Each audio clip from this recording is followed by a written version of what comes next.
que veas lo que escuchas. Nuestros podcasts. Ateneo de Saberes, portadoras de registros sonoros.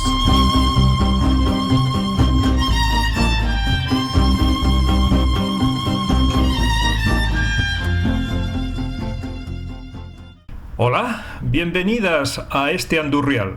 Acomódate para escuchar Tierras de Acá, un programa de Ateneo de Saberes. En esta ocasión nos desplazamos al municipio de Torrejoncillo, en la provincia de Cáceres, y allí nos recibe César Moreno en su oficio de oribe. De modo que deseamos lo disfrutes. En nuestra página web encontrarás las fotos de este episodio y además escucharlo libre de publicidad a través del canal de Telegram de Ateneo de Saberes.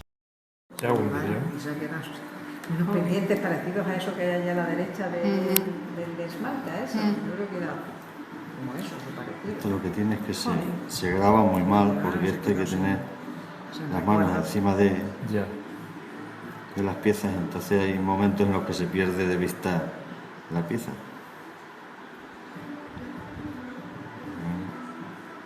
No hay que cerrarla bien, pero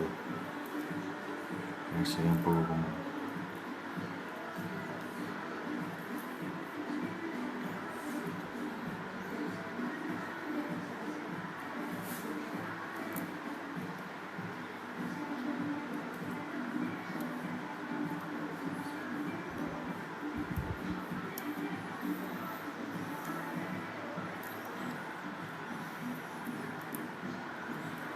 que aquí para cerrar se hace un poco mal, pero bueno. Pero es que luego lo saben como igual, ¿no? Esto lo suyo es estar sentado y bien. Una paciencia y una... Para hacerlo bien, hay que hacerlo un poco. La práctica lo Muy chulo, muy bonito. Esto luego hay veces que... Bueno, estamos aquí con César, que exactamente cuál es tu oficio, César. Orfebre. Orfebre. O oribe. Oribe, ¿qué procedencia tiene esta palabra? ¿Puede ser árabe a lo mejor? ¿No? Porque me llama la atención que al oír hablar del oficio de oribe no acababa yo de saber muy bien por dónde me andaba con este tipo de oficio tradicional, que es el equivalente a orfebre, ¿no? Sí, trabajan el oro y tal. Sí. ¿De qué te viene a ti este oficio? Pues me viene de familia, o sea, de mi familia era 1850 o por ahí. Por parte de padre soy la quinta, creo que es la quinta, y por parte de madre la cuarta. Porque es que me viene por los dos. Bueno, realmente no es de los dos, es de una. Y a nivel de historia, ¿de qué viene de esta actividad de orfebrería? Aquí realmente, Oribes, sí. por las zonas estas, por aquí de la zona norte de Cáceres, viene principalmente realmente de Portugal. Porque esto siempre se creía que venía cosas de los árabes y tal, porque los árabes siempre han andado con las filigranas y tal. Tú fuiste adquiriendo el conocimiento a través de tu padre en el taller. No, yo con mi padre no aprendí porque mi padre no se dedicaba expresamente a esto. Estuvo trabajando también, pero bueno, estuvimos fuera. Fue un tío abuelo mío que por él aprendí. Tío abuelo materno. Estuve aprendiendo al acabar el colegio y estuve ahí aprendiendo un poco. Luego ya, sí que ya con 18 años ya me puse yo de forma. Porque en los talleres, por ejemplo, mi tío Vicente, pues no tenía tampoco. Tenía ya un taller pequeñito porque ya se iba a retirar, tenía un taller pequeño que trabajaba con su mujer y tal. No es como antiguamente, que antes se hacían talleres grandes, entonces, y había gente trabajando allí antiguamente. De aquellos tiempos ahora ha ido cambiando los gustos, las modas, tipos de piezas o productos. Sí, como todas las artesanías. Sí. Todas las artesanías. Se siguen haciendo las cosas antiguas, son lo que son los aderezos, todo lo que tiene que ver con el traje típico, tipos de pendientes que se usaban a diario, pero esos modelos ya los vamos un poco dándole un aire un poco más moderno. ¿Pero lo trabajabais en metal precioso o oro? Sí, plata? normalmente siempre en oro y plata. Sí. Normalmente. Sí hubo épocas, eso no lo conocí, eran épocas de la época de la guerra y por ahí, pues, y posterior a la guerra, el tema de que no había mucho dinero, pues se trabajaba de paso, que se decía, oro de paso, que era oro de 9 quilates. O sea, bueno, de baja 9 quilates, baja 12 calidad. quilates. Y bueno, de una manera así coloquial se decía oro de paso. Supongo que por aquella época, claro, tener una joya de ese tipo debía ser un objeto de lujo, Sí. de que no todo el mundo se lo podía permitir. No, en aquella época pues no se lo podrían permitir mucha gente, no se lo permitía, entonces se hacía en plata. También, si es cierto, mi abuelo también hacían cosas en sus tiempos, trabajaban para gente de Córdoba, y aquello lo hacían en cobre también. Ciertas cosas, o sea, en plan, supongo tipo souvenir, Sí, supongo sí. yo. Entonces, para hacerlo más barato, los hacían Sí. en cobre. ¿Y siempre eran joyas para uso doméstico o también? No, lo que hacían fuera era más tipo decorativo. Ah. Era una cosa decorativa, cosas así en filigrana. ¿Puedes explicar un poquito para quien no escuche la filigrana en qué consiste? La filigrana, bueno, pues son unos hilos trenzados y luego se van haciendo, se bate, que decimos batir, que es aplastarlo. Después de enrollarlo se aplasta y luego ya se van haciendo distintas figuras y distintas cosas. Por ejemplo, de las piezas que tienes aquí, ¿hay alguna cosa que sea Bueno, de filigrana? Pues este tipo de cosas, todo esto es filigrana.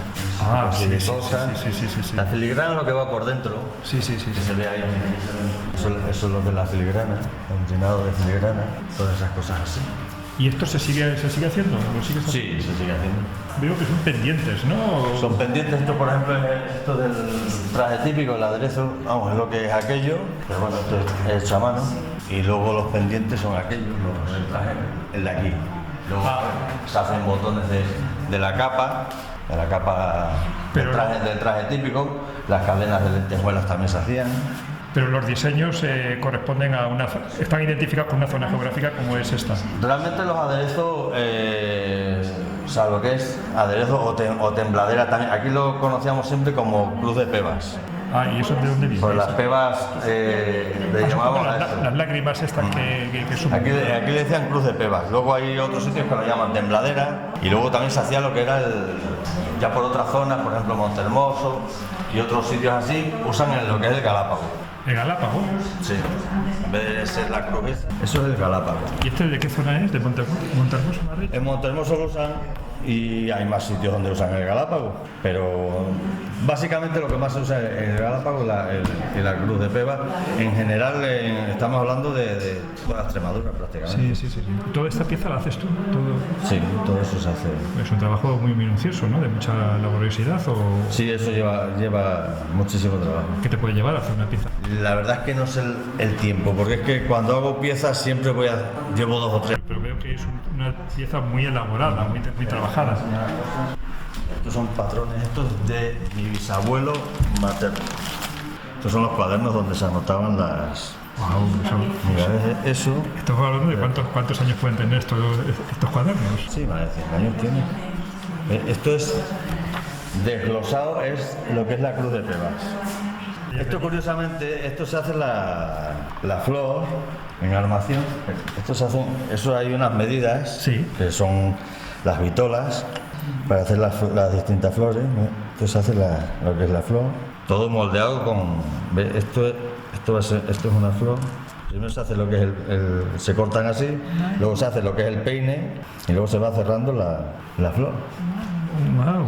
Y luego esto está marcado de una manera muy curiosa. Esto se hacía antiguamente para dejar la impronta en los papeles. Sí.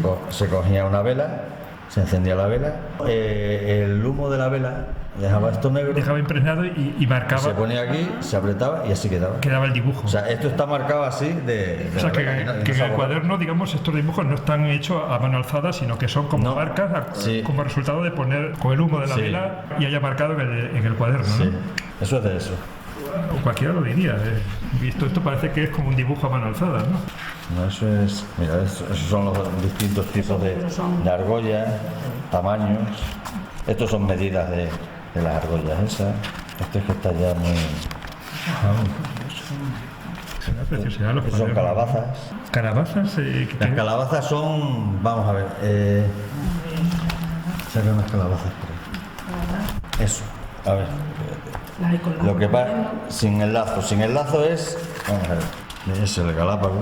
Qué chulo. Están ya muy, Es que está muy estropeado esto. allí muchos años, están ahí como Distintas una cruces. reliquia. No, pero es que es un tesoro lo que tienes aquí de algo que Las medidas, distintos tamaños que se hacen de aderezo, desde chicos hasta hasta grandes. Con todo tipo de anotaciones en el cuaderno. Las mismas calabazas en grande. Sí. Precioso. ¿Y qué utensilios se utilizan para hacer estas Principalmente se moldea con pinzas? Se moldea con pinzas. Mucha práctica, ¿no? Mucha práctica. Se va uniendo, lo vas uniendo y vas formando el círculo de la flor. Sí. Hey, Y luego con esto se hacen distintas formas. Sí. Se puede hacer esa es la flor normal, luego se puede hacer modelos así distintos. Aquí no va nada soldado, va todo unido. Esto va abierto ahora, pero este sí está soldado. Está soldado, Ese ya le echamos sí. el solda y este ya está puesto en chapa. En chapa, sí. Distintas formas que se hacen. Esto es una cosa que siempre o sea, no es un modelo concreto, o sea, dentro de una base pues se pueden hacer variedad de pendientes, cambiándole un detallito, aquí llevan un color, llevan otro, aquí lleva un adorno, aquí lleva otro. Se puede decir que se personalizan las cosas, se pueden personalizar. Este año has hecho uno personalizado. Sí, bueno, eso me lo La flor pidieron. de la jara, sí. La flor de la jara. Me lo pidieron, a ver si podía hacer, pendiente, porque tenía una que había tenido una hija y se llamaba Jara, la niña, y a ver si podía hacer un pendiente. El resultado quedó, vamos, yo creo que quedó Vamos a bien. tener mucho éxito. ¿Le ha gustado? ¡Qué bonito! Esa es la flor de la La Jara. jara sí que es No, blanca. qué bonita es. Muy bonita. Y en lo blanco, ¿cómo está hecho? Con un esmalte, ¿eh? Sí, eso es esmalte a fuego. Eso es esmalte, se coloca se le echa agua en un polvillo, Y queda. se le coloca ahí, y luego se le da con el soplete y queda tipo porcelana. Técnicas de esmaltación has tenido que aprenderte. Sí, no, eso aquí se ha hecho siempre. Se ha hecho siempre, ¿no? También, o sea que Luego hay sitios que se hacía más filigrana, pero aquí en Torrejoncillo se ha hecho mucho esmalte. Bueno, antiguamente estamos hablando de joyas y de piezas que tenían un valor, ya no solamente por el valor sentimental que se van transmitiendo, dejándoselo de padres a hijos, ¿no? Sino que comprar probablemente una pieza de estas, habría que incluso venderla pues a plazos a lo mejor. Sí, antes se vendía cosas de oro, se vendía mucho lo que llamaban antiguamente las rifas y esas cosas, que va la gente dando poco a poco. ¿Las rifas? Es que eso lo hacían también la joyería, las joyerías estándar, las normales, por decirlo de alguna manera, eso también lo hacían. A la hora de comprar joyas, pues bueno, la rifa que llamaban, iban dando, era como un cupón semanal. Claro, Iba dando, por adelantado el dinero. en la época de las pesetas, pues a lo mejor eran 100 pesetas a la semana. Lo llamaban rifas porque cada mes o cada 2 meses, bueno, no sé cómo lo hacían exactamente, pero era con el número de lotería o alguna cosa de esas, y el que tenía, porque cada cliente pues tenía un número de serie, y entonces al que le tocaba pues le regalaban algo o lo que fuera. Ah, vale. O sea Y por eso lo llamaban rifa. Luego eso del sorteo realmente luego se fue perdiendo, y luego la gente era nada más que un pago a plazo. Sí. Y entonces la gente iba por las casas a cobrar piezas. Pero bueno, eso lo hacían quizás más las joyerías. ¿Tú eres capaz de identificar entre los vecinos de aquí de Torrejoncillo, de otra zona, piezas que se hayan podido salir de vuestro taller? O sea, esto es como, yo qué sé, como el que tiene un hijo. O sea, aunque lo tengas entre 1000 personas, lo reconoces. Si a él le trae O sea, una pieza. a mí me traen 20 piezas de distintos orfebres y meten una mía y yo sé cuál es la mía. Yo sé que la gente, el público no lo diferencia, pero yo diferencio la mía. Cada uno sabe aunque aparentemente parezcan iguales o parecidas, pero siempre ese toque distinto, cada uno tiene el suyo, sí. ¿no? Antiguamente había, digamos, este tipo de piezas como ritos de paso de una edad a otra, o cómo se... No, porque eso... El folclore a lo mejor. No, el folclore luego ha sido después, realmente. Porque esto, realmente el traje típico, antes tampoco se salía a bailar. Cosas de hecho, aquí, por ejemplo, la costumbre que había antiguamente del traje típico, se lo ponía la gente en los carnavales. Eran los carnavales cuando se ponía el traje típico. Era como una fiesta pagana. No existía el tema del folclore ni nada. De hecho, aquí luego se hace lo de la encamisada. Y la ofrenda de flores que se hace, se viste toda, vamos, la gente que quiere, con el traje típico y tal, pero realmente es bastante joven con respecto a la fiesta de la encamisada. O sea, lo que es la ofrenda es bastante joven. A lo mejor lleva la ofrenda haciéndose yo sé, 30, 40 años a lo mejor, 40, 50 años, no sé exactamente, pero andará por ahí. La encamisada lleva muchos más años. Son cosas que luego se van introduciendo. La gente suele guardar este tipo de piezas, incluso ya ni se las pone, a lo mejor simplemente las guarda como recuerdo, como algo que... No, realmente lo que guarda la gente un poco es lo que van heredando. Pues el pendiente de la abuela, no sé qué, tal, si está roto a lo mejor lo arreglan un poco, pero lo guardan y tal, pero luego esto es para usarlo. Pero los diseños sí que han ido variando en algo. Depende luego del orfebre. O sea, aunque sean distintas épocas, ya no es la época lo que te hace que sean distintos, es el orfebre. Depende de dónde se haya aprendido, pues se hace de una manera o de otra, ciertas cosas. Tampoco esto es algo que te pueda dar, digamos, de comer, te lo habrás tenido que ir diversificando con otro tipo de cosas que tengas que ir... No, o sea, aquí vivimos de esto. ¿Y cuáles son los encargos? ¿De dónde vienen? ¿Vienen del extranjero, de fuera, de otras provincias, del extranjero incluso? Y de España, bueno, hace un mes se llevaron un colgante de esos para Nueva Zelanda, o sea que... No, gente que viene, o sea, viene gente de toda España. Me viene uno de Madrid y me dice, bueno, y también otros de Barcelona, dice, pues te hemos visto en la tele. Han puesto un reportaje de cosas para ahí y tal. Sí, en Barcelona lo pusieron, en Madrid lo pusieron. Lo han puesto muchas veces. O sea que, y luego hoy en día con las redes sociales, pues también. Claro. ¿Y cuál es el encargo? Más no, pendientes y cosas así de estas. Aderezo también se hace alguno que otro. Tenemos catálogo, pero no tenemos de todo porque es que es imposible. Es que ya sería... Nosotros si tuviésemos que tener en estocaje, por ejemplo, pendientes de todos los que hacemos, pues tendríamos, si tuviésemos una muestra de cada uno, estaríamos hablando de 1000 y pico. Es que de variedad, a este le pones este color, al otro, un tamaño, otro tamaño, otro tamaño. ¿El taller que tienes lo has cogido también de tus antepasados o ellos estaban en otro lugar? No, porque luego ya el tema de herencia ya se sabe que unos van por un lado y por otro. ¿Cuánta gente que llegó a ver? ¿Cuántos talleres de orfebres o de...? Aquí exactamente no lo sé, pero hubo épocas que a lo mejor podía haber 8 o 9 talleres tranquilamente de orfebre, pero bueno, entonces trabajaba más gente en los talleres. Había empleados, había sus aprendices. Tampoco se cobraba, entonces cogían a muchas mujeres para el tema del llenado de filigrana, pero vamos, que no se pagaba cosas, se pagaba casi en material. En materiales que se entregaban a cambio del trabajo. No, simplemente es preguntarte pues, qué continuidad tiene tu taller. De momento no sé. ¿Con tu familia, con tus hijos o con tus hijas? Complicado. Yo tengo una hija, bueno, que no se le da mal esto, lo que pasa es que bueno, ella también está trabajando, entonces lo va aprendiendo por ahí a ratos y no sé si se querrá. 24 años y no sé si se querrá dedicar a esto o no, o sea que lo que pasa es que tampoco está bien pagado. Ciertas cosas, sobre todo las piezas grandes, eso no está bien pagado. Si se tienen en cuenta las horas que se echan, no sale, algunas cosas no están bien pagadas, otras bueno, pues más o menos va sacando. ¿Pero por qué? ¿Porque la gente no lo valora o porque...? No lo valora.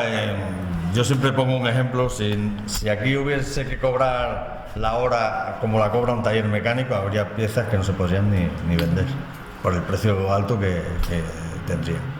¿Tienes un horario o trabajas...? No, sí, yo me pongo un horario y ya está. Te pones un horario, ¿no? Sí. Una disciplina de decir corto, porque si no esto puede ser interminable. Aquí la innovación más grande que hemos hecho nosotros ha sido el tema de... Mira, la venera era esto que dijiste de la venera. Como yo digo, Esa es la venera. democratizar un poco esto. ¿En qué sentido? ¿En qué sentido? Pues en el tema de que antes se hacían casi todas las cosas se hacían en plata, se hacían más bien poco.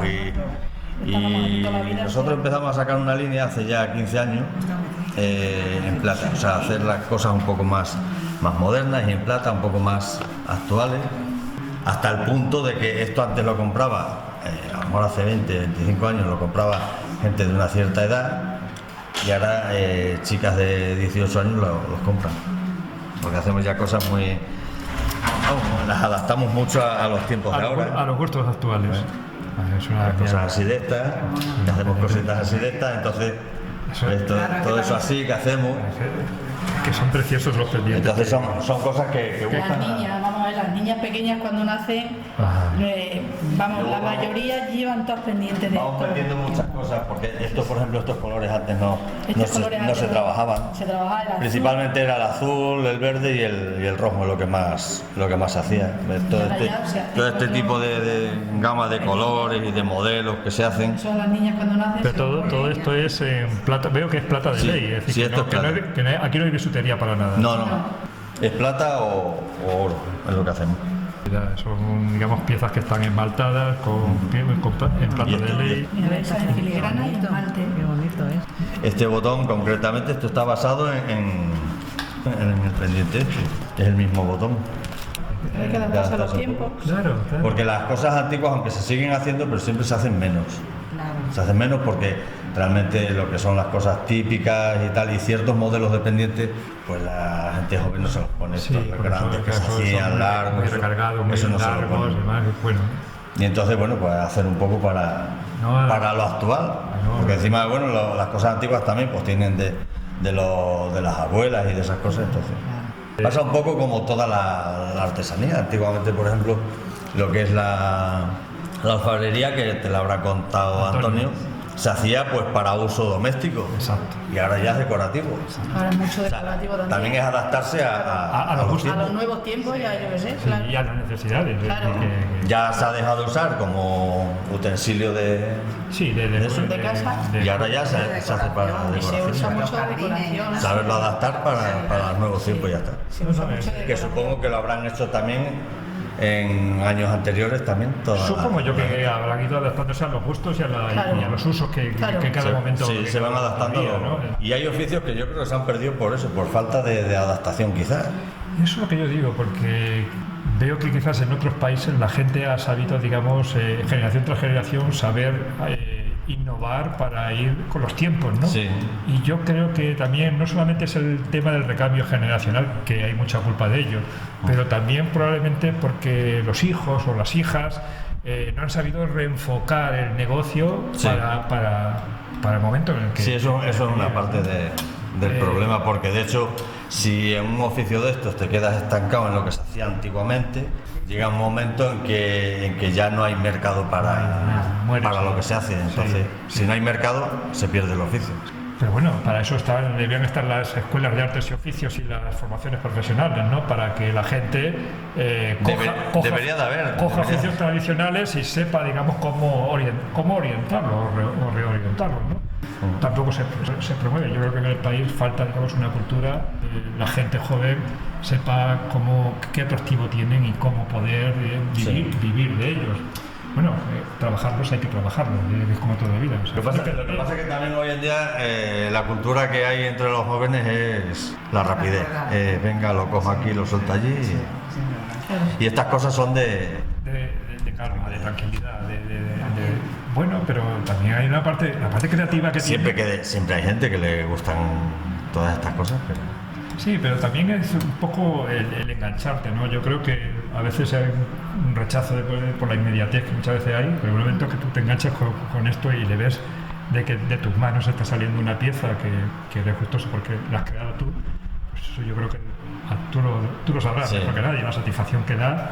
no, y hay veces que te pones a hacer cosas y hasta te sorprendes que hagas de hacer ciertas cosas. A veces se produce magia, ¿verdad? De decir, No, estás trabajando y lo haces ya como un poco en plan rutina, pero luego cuando ves los resultados de ciertas piezas, sobre todo cuando se hace alguna pieza nueva, alguna cosa que te piden en exclusiva, pues entonces una vez me trajeron, bueno, ahí están las fotos de la cruz aquella y el pendiente debajo de la cruz, ese me lo trajeron de Toledo, que a mí no me conocían de nada, no sé ni cómo dieron conmigo, pero me las trajeron porque era una familia que habían fallecido los padres y la madre tenía una cruz y los pendientes.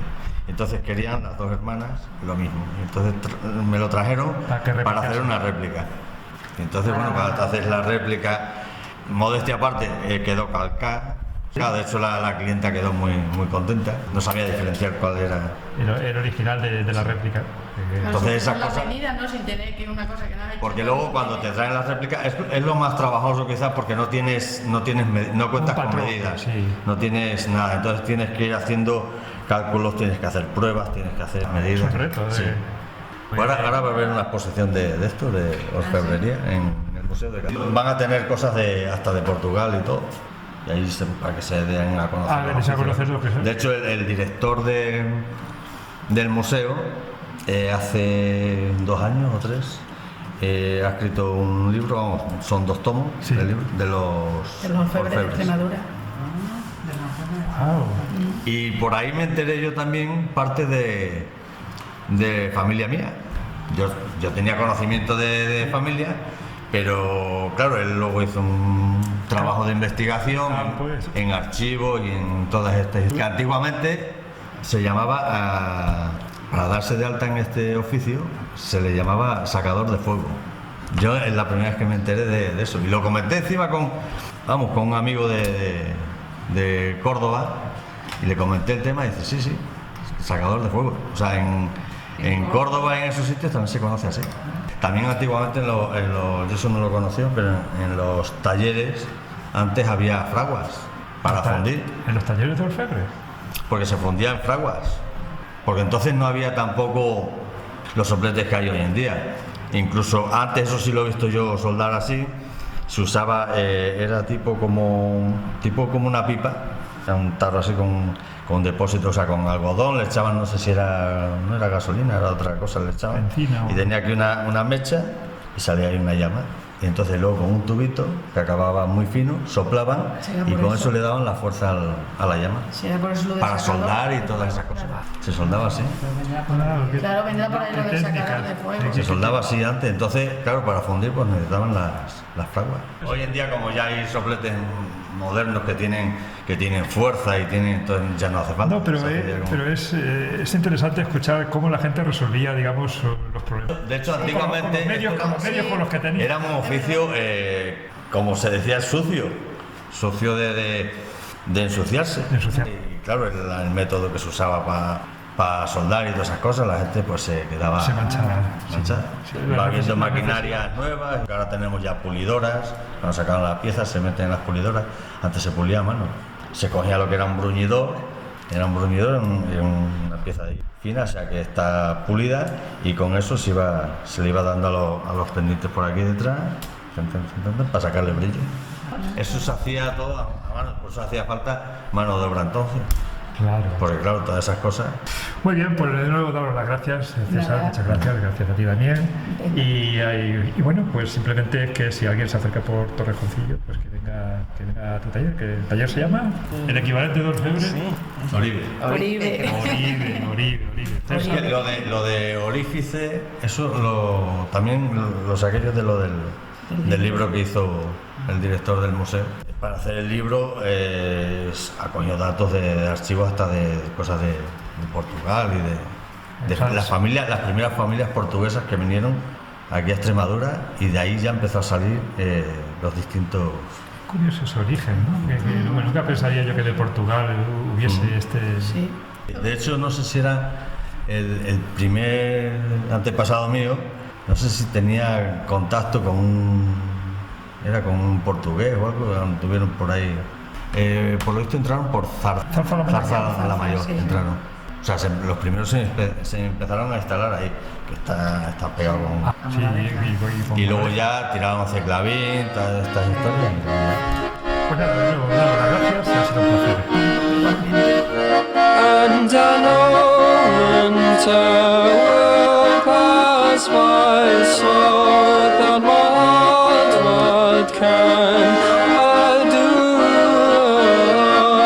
In the halls of Belgium's wait will I just swell without my heart, what can I do?